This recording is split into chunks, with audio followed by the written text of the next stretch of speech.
Oh, great.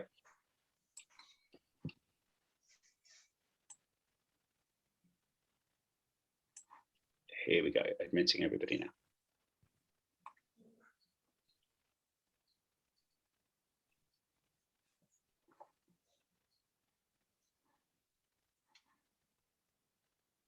Hello, everybody. Good afternoon and good morning, depending on where you are in the world. Lovely to see you with us. We're expecting a few more people to join us in, well, now. So please do bear with us and we'll get started in just a moment or two.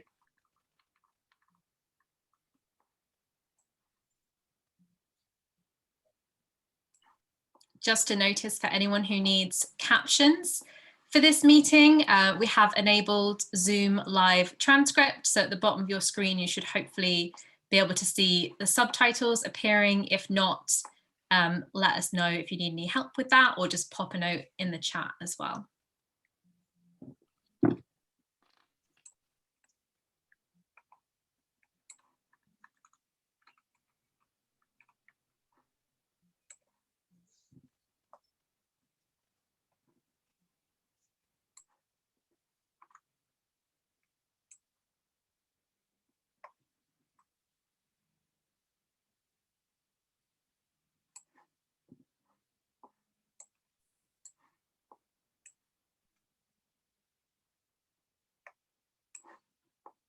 Okay, should we get started? Great. Well, welcome everyone. Thanks so much for coming to our live introduction to the International Playable Theatre Lab. Just a few housekeeping bits and pieces. This Zoom session is being recorded, but we're only going to share it in speaker view.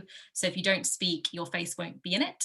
And please do keep yourself on mute during our conversations, and if you've got any questions, we will have time for questions and discussion at the end, about halfway through, so you can pop questions in the chat box if you prefer, or you can just hang on to them and you can ask us at the end of the session.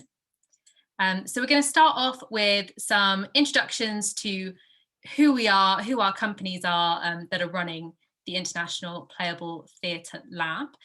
So firstly, my name's Hannah Tukey. I'm a producer and I work for Upstart Theatre. And my colleague Tom's going to tell you a bit more about Upstart and what we do. Thanks, Hannah. Hi, everyone. Yeah, I'm Tom. I'm the artistic director with Upstart Theatre. And we are an arts charity based in London. And our mission is to help people to reimagine the world by making theatre playable. So we develop, we present, and we support works of what we like to call playable theatre. And I'll talk a little bit more about what we mean by that in a few minutes' time. But over the last few years, some of what we've done has included making interactive shows about global politics, has included launching a time capsule into low Earth orbit. We've made podcasts, we've made films, and we have done our best to engage communities, predominantly in the UK, in interactive experiences that help them to look at the world in a new and different way. So if you're interested in our work, you can find out more at our website, which is www.upstart-theatre.co.uk, or follow us on social media, and I'd be really happy to talk to any of you about what we do whenever you like. Please do just drop us a line.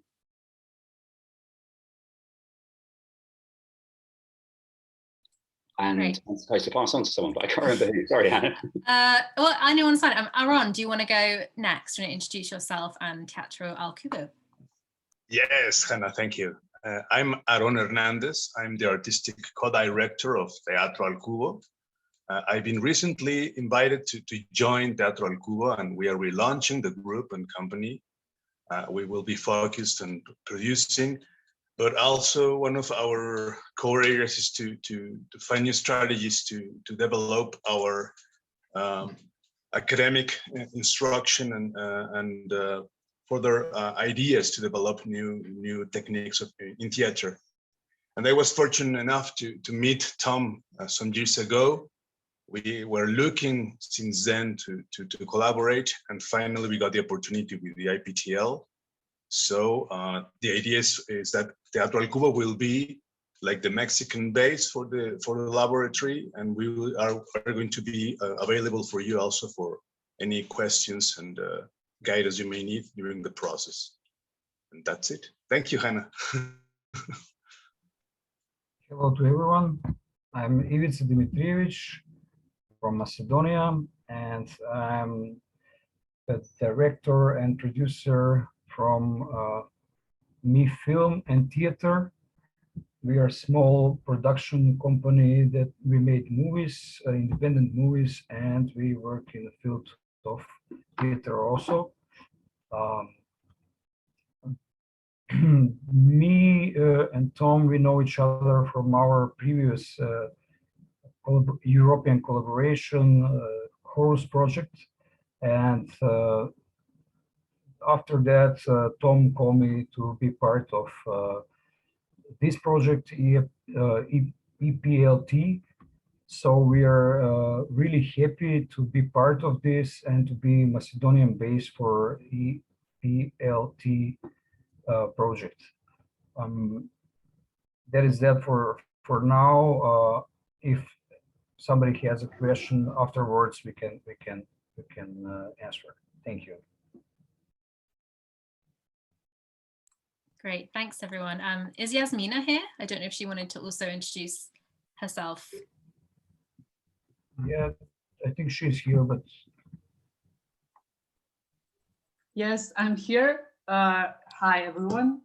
I'm part of the Macedonian team. I am collaborator of Ivica, and we previously collaborated also with Upstart Theatre. Can't wait to see how this will go also with our Mexican partners, and I'm very happy to be part of it, all of this. I'm just, as the others, I'm just, I'm getting the information about this project at this moment, so I'll be as, how to say, as blank document as all these new people are, so can't wait to hear everything from you. Great, thanks Yasmina. Okay, so before we get into what Playable Theatre is and what the IPTL is, just a few reminders of the deadline to apply for this opportunity is Wednesday, the 30th of June, and it is at midday, yes, midday UK British Standard Time, which is GMT +1. So I've just popped a time zone converter into the chat. If that is helpful for anyone, please do make sure you convert it to your local time as well, so you don't miss the deadline. And we are also running a taster workshop to introduce playable theatre. That's next Monday, also at 4 p.m. UK time. You can sign up for that on our website, where the link is in the chat as well. And that is just a chance for you to learn a little bit more about what playable theatre is if you're not sure, or if you haven't encountered it before or don't know if it's right for you. That's totally free. You can just sign up. It's going to be run by Tom, and that will give you an introduction to it. And all of the application guidance is on our website. That link I put in the chat. You can find it in PDF and Word document formats, and there's also an audio format of all of the guidance as well, if that's useful to you.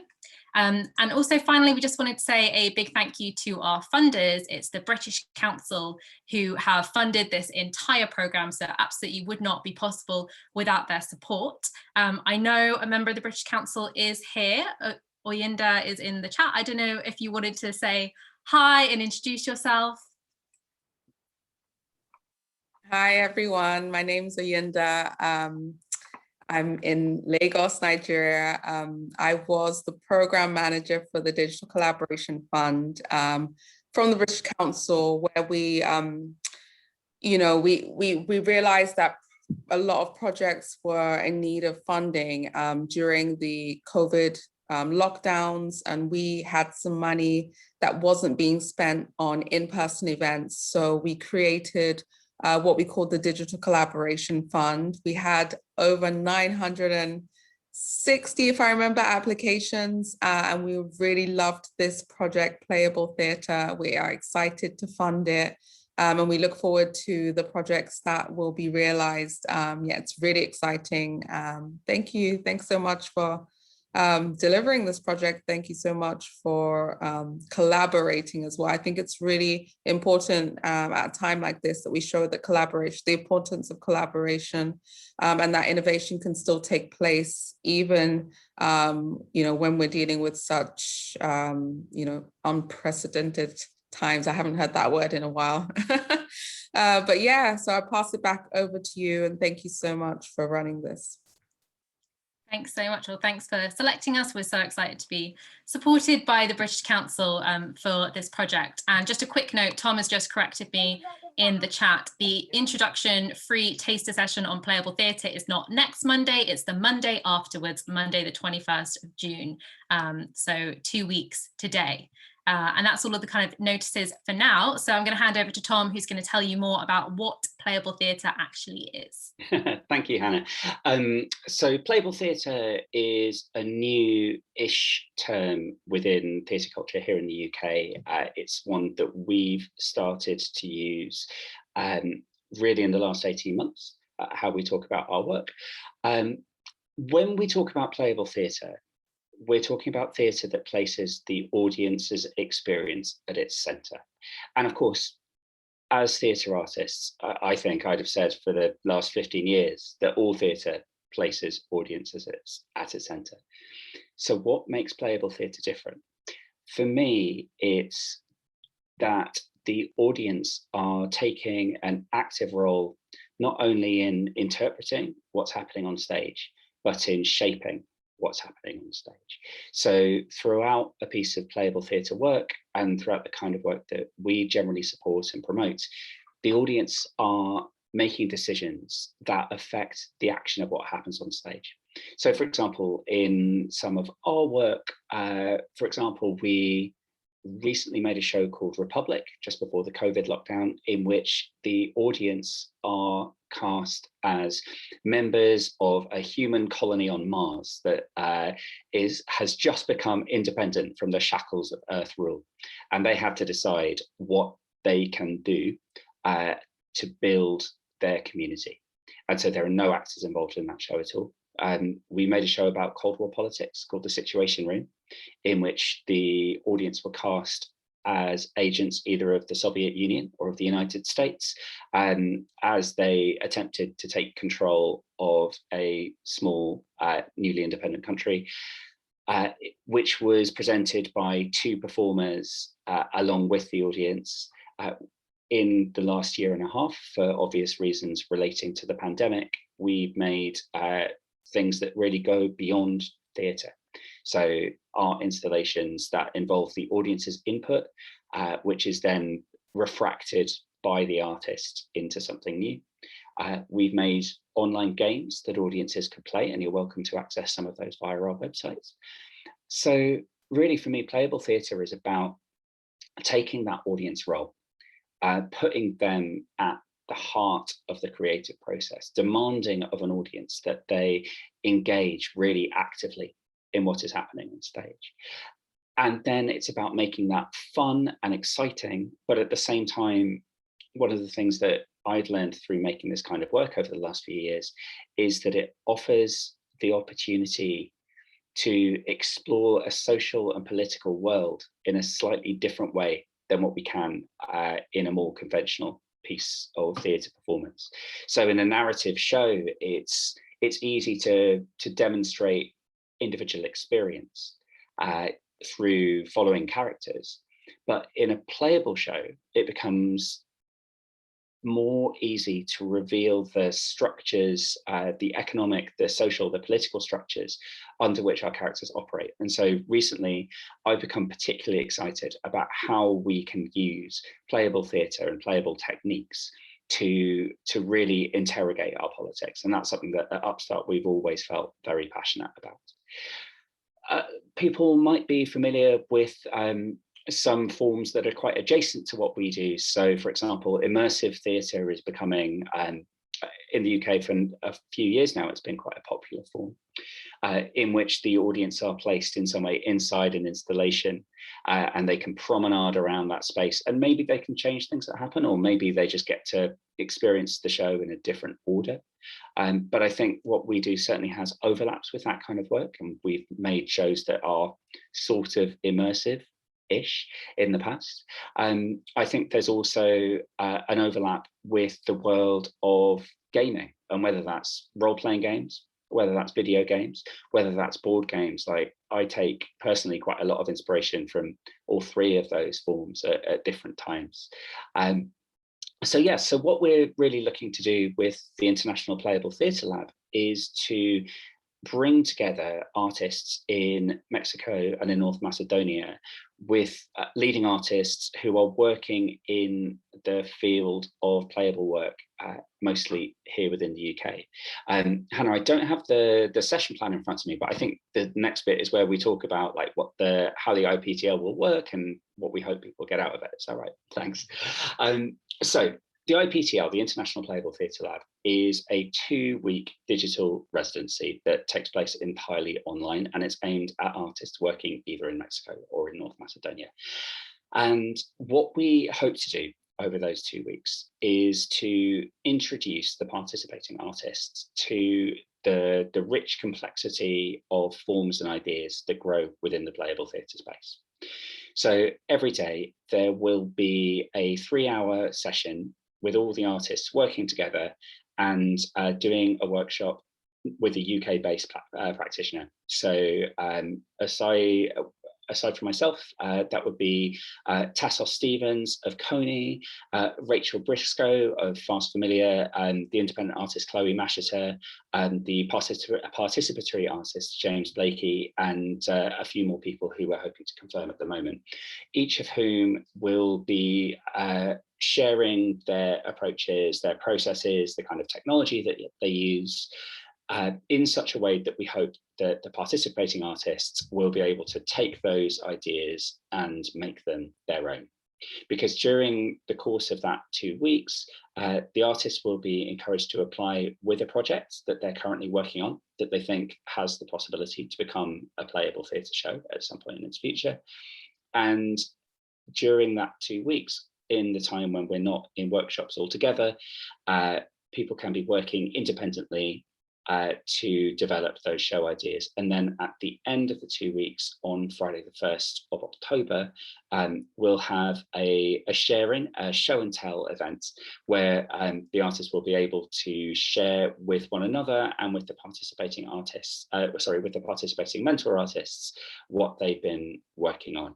And what we hope, just as Eron and I know one another because of a similar opportunity that the Goethe Institute offers to us back in, gosh, it was 5 years ago now, wasn't it? But we hope that those encounters between the participating artists in Mexico and Macedonia, but also with the artists here in the UK, will lead to some really exciting international collaborations between our 3 countries in the future. So it's really a combination of independent time to work on a project, of the chance to learn from some really exciting practitioners working in the field of playable theatre, and to build connections with one another that we hope will benefit the artists in the longer term.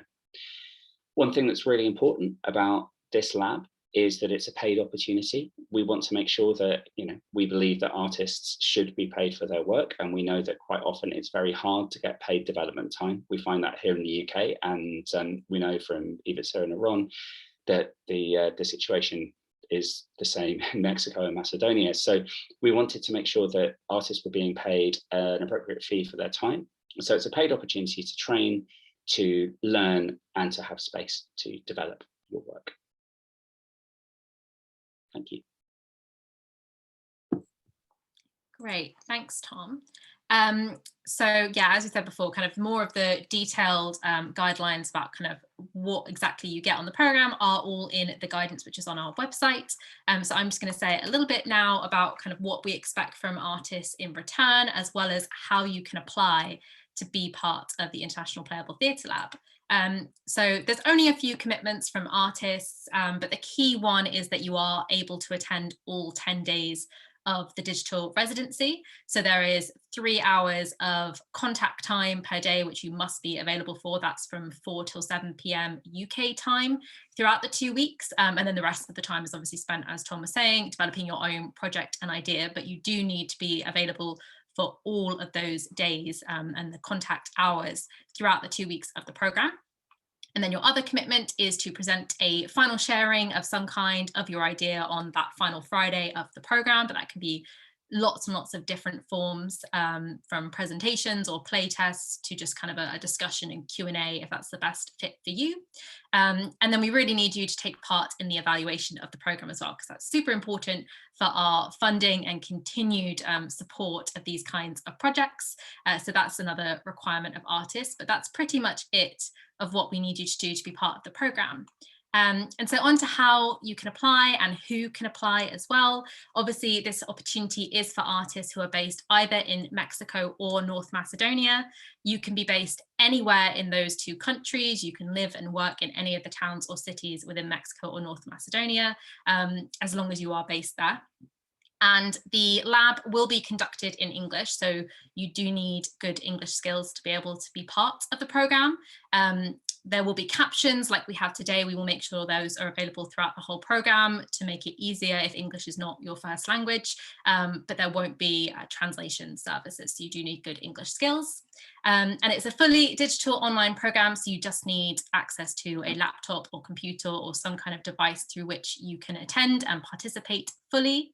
And in addition, Upstart Theatre have an equality, diversity and inclusion program. So we're really, really committed to tackling barriers to progression in the arts. So we are really keen to support artists who might be from underrepresented backgrounds in the arts as well. So there's some questions in the application form about that, which you can fill in, which are optional as well. And so on to how to apply for the program. We tried to make it as simple and straightforward an application process as we possibly can. There is a Google form, which again is linked on our website, where there are 4 short questions that we ask. We ask a bit about you, about what you want to get out of the program, and also about your idea that you might have, that you might want to develop on the program as well. We try to keep those really quite brief. We've got kind of rough word guidelines of, I think it's mostly about 200 words for most of the answers in the form. And we haven't put strict word limits on the application form boxes so that you don't have to spend time trying to cut out a few words to fit under the word limit. But you can access a Word version of that application form on our website and download it, so you can prepare your answers offline as well. So the deadline is Wednesday, the 30th of June, so the end of this month. And after you've filled in that form, we will be assessing all of the applications on a sliding scale. And then we're aiming to shortlist between about 8 and 12 artists for an interview process. And we're calling it an interview, but really it's going to be a fairly informal discussion with some members of the team. And it's just a chance to get to know a bit more about you and about your ideas and kind of what you want to get out of the program as well. We will send all of the questions that we'll be asking in that interview in advance as well. We're not trying to catch anyone out. It's just to give you time to prepare and so that you can get the most out of that interview session as well. And then we will be looking to confirm 4 artists, so 2 from Mexico and 2 from North Macedonia, shortly after that interview process. So that will be around kind of mid to end of July that will be confirming who's been selected to take part in the IPTL.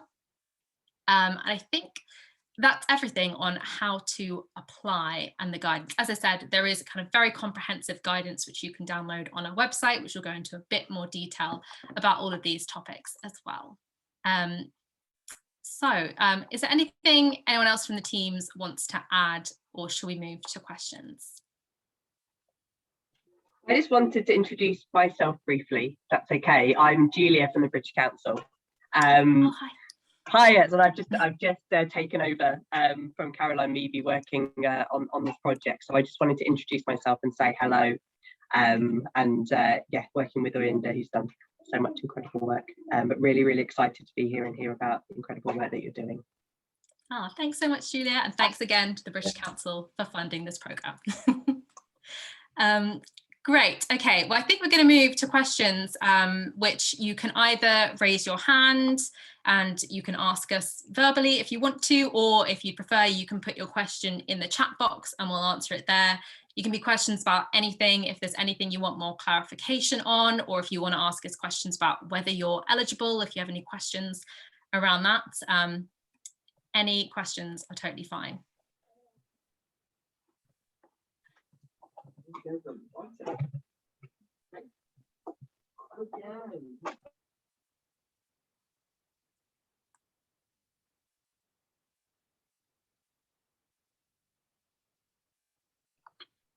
It's always a lovely moment of silence when you don't know if people are thinking of questions or, yeah.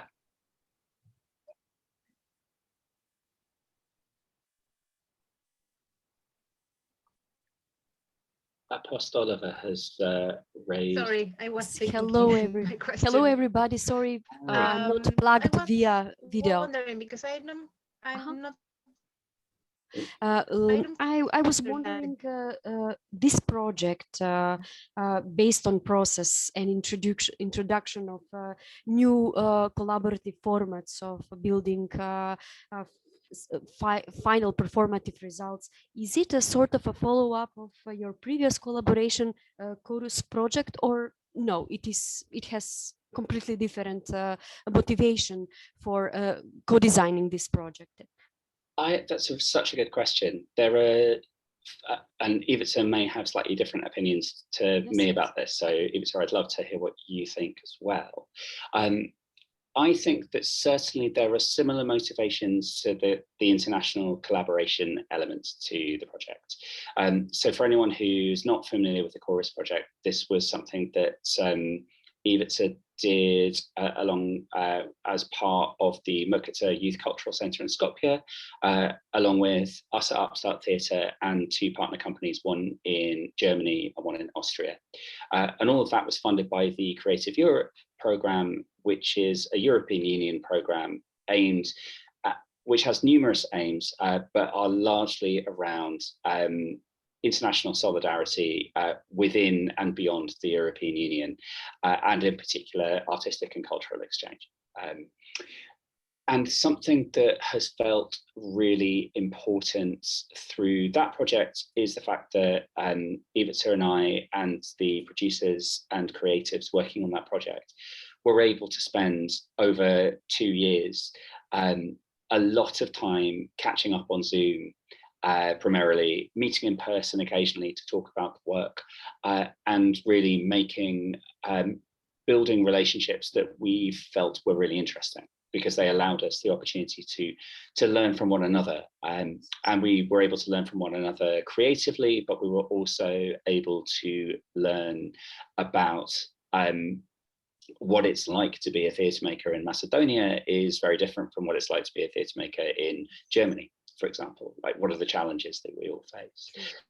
And actually, when we were designing this project, one of the things that felt really important to me was that we built on the best elements of that kind of project, which are those forms of collaboration. And in a way, in the Chorus project, we didn't get to spend a lot of time talking about art. We got to spend a lot of time talking about production planning, budgets, schedules, all that kind of the vital logistical stuff. But it didn't fully allow it.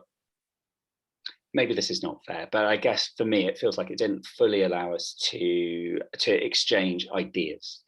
And conversely, the program that Aron and I met on back in 2016 was funded by the Goethe Institute.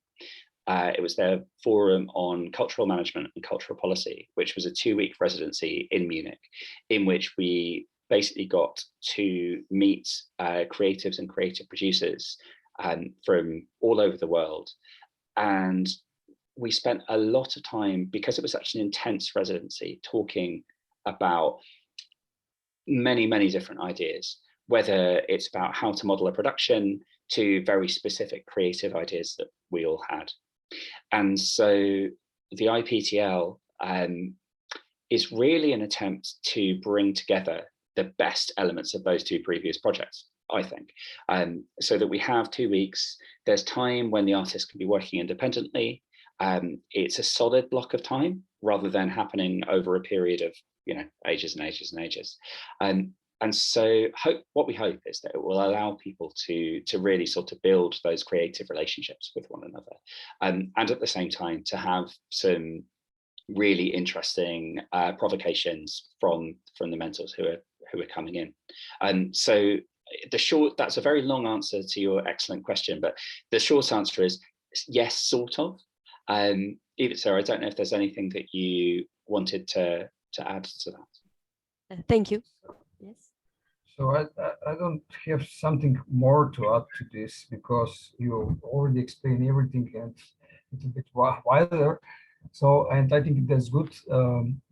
I can say only that when you have one collaboration and you need to my opinion is, and my view of the world is, when you start one jury that we've been in chorus projects for 3-4 years, I think it's a shame if you cannot find a way how to continue with something else, because somehow last 3-4 years I was with you and the other guys from our project, our colleagues from Germany and Austria, more or less I was often than with some of my friends that I have it here. So, you know, and afterwards we start to our collaborations start to be bigger and bigger, and we start to be more than collaboration. So that was when you call me for this project, I was so happy that we will continue our journey to something new and to something that we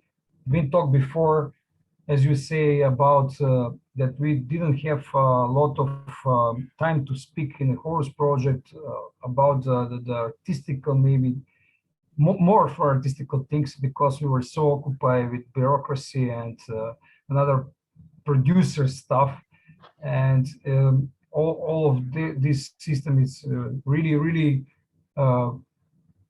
difficult, in the same time complex. So we need to have we need to spend a lot of time to do that. And yeah, that is that. May I add something? Yes. Thank you, Ivica. Yes. I would like to stress out what the big difference between the chorus project and this project would be, especially the future participants wise, and especially from Macedonia. It would be that in chorus project, all of our collaborators, we chose them. They were all part of our previous collaborations, or friends, or people who are very near to us. So we were not really open to more participants. And with this project, we have an open call where everybody who has an idea can apply. And the best ones, of course, will win, and they will get a chance to develop their own ideas. In the chorus project, even if we called someone to collaborate with us, we imposed on him our ideas, and she, they just would have to work for what we needed. But now, actually, with this project, we are more open to new ideas, to a broader number of participants, and so on. And that is, for me, the biggest difference between those two projects. I think that's really important. It's kind of, what I hope is that it will sort of feel a bit like the best sort of college class that we can all possibly imagine, you know, and that we have the opportunity during that time to be meeting people who we would not otherwise have met, to be exchanging ideas that we otherwise wouldn't have had, and that by the end of the 2 weeks, you know, everybody will just be at the very earliest stage still of developing the idea behind their work. That what's great is, and I think Apostolova, this was in your question, like, this is a process-driven project rather than a outcome-driven project in the way that, say, the chorus project was. So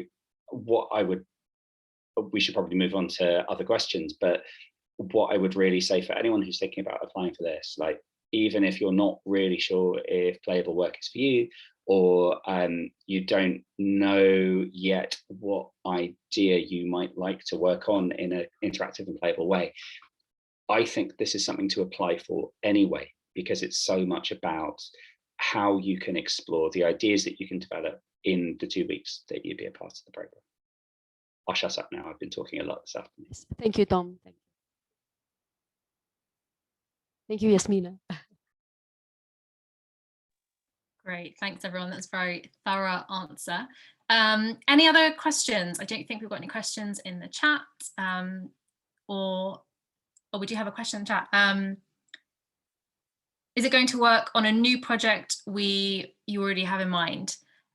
Yes, the idea is that you will develop a totally new project. It's something you can have been thinking about and maybe developing in your mind or doing your own research, but we're looking for new ideas that haven't already been made or already had loads of funding and support behind them.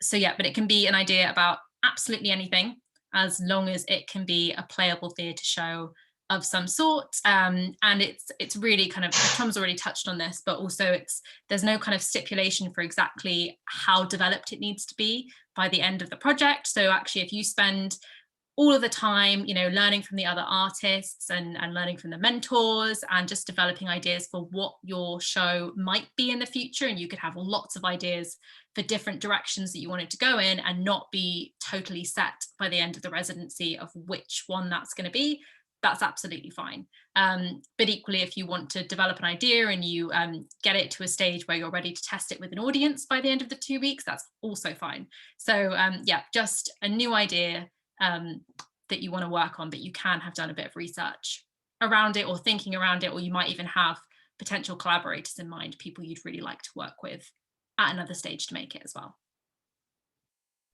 Just to jump in on that, something that we think is really important is while this particular opportunity is aimed at individual artists, you're absolutely welcome to apply if, let's say, you're part of a collective of people who you might be working with in the future.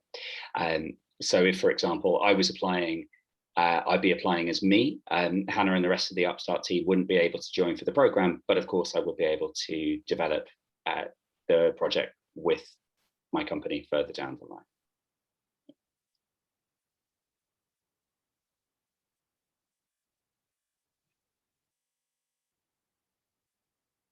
Any other questions?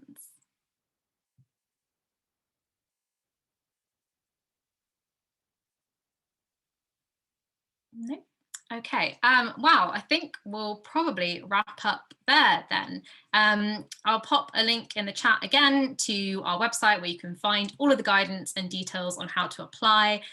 There's also my email address, which is hannah.tuki@upstart-theatre.co.uk, is in the guidance as well. So if you think of any questions you have after this session or whilst you're putting your application together, you can just drop me an email with those questions and we can answer you that way as well. And we will also, we've been recording this session, so we will also put this up on our website. So if you also want to rewatch this session again later, then you're totally free to do that as well. And just a reminder, the deadline is Wednesday, the 30th of June. So you've got about 3 and a bit weeks, I think, to apply. Oh, one more question. Yes, about the audiences. What audiences can your project be for? Any audiences are totally fine. It could be for adults or children or a mixture. It's totally up to you. So we're not assessing based on who the audiences are, and we'll support you as much as possible throughout the program. If you are making, for example, a show for children, we haven't made that many shows really or supported that many working with kind of younger audiences, but if that's something you want to do, then we'll absolutely try and support you throughout the program and point you to other places you could get advice and support on that as well. Aaron, did you want to chip in something? Yes, just to underline some. An important thing is that you don't have to actually have a complete result with this lab. The idea is actually the idea is centered on the lab itself, and be able to get as much as possible from the sessions. And if in the meantime, you are actually getting something finished, I mean, that is good, that is awesome, but it's not the main focus on the laboratory, but instead to share, to test ideas, to experiment, since we actually, especially in Mexico, don't usually have time to do that, especially for our economic situation. So the idea is actually to take as much as you can of the sessions, and if in the meantime you develop that completely, I mean, that's awesome, but it's not the main focus of the laboratory. And well, that's it. Great, thank you. Okay, last chance for any other questions. No. Okay, well, I think we will end the session there. Thank you so much to everyone who came today. We're really excited to read your applications as well. And thanks so much to the British Council team who are here today and to the rest of our IPTL team as well. Thanks so much, everybody. Thank you, everybody. Thank you. Thank you, British Council. Bye-bye.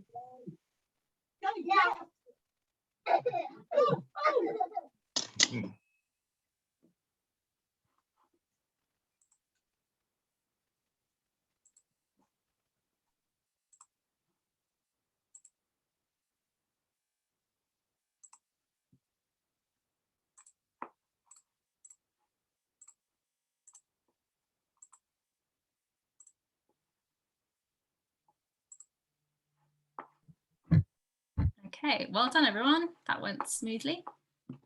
Just going to stop recording. Congratulations.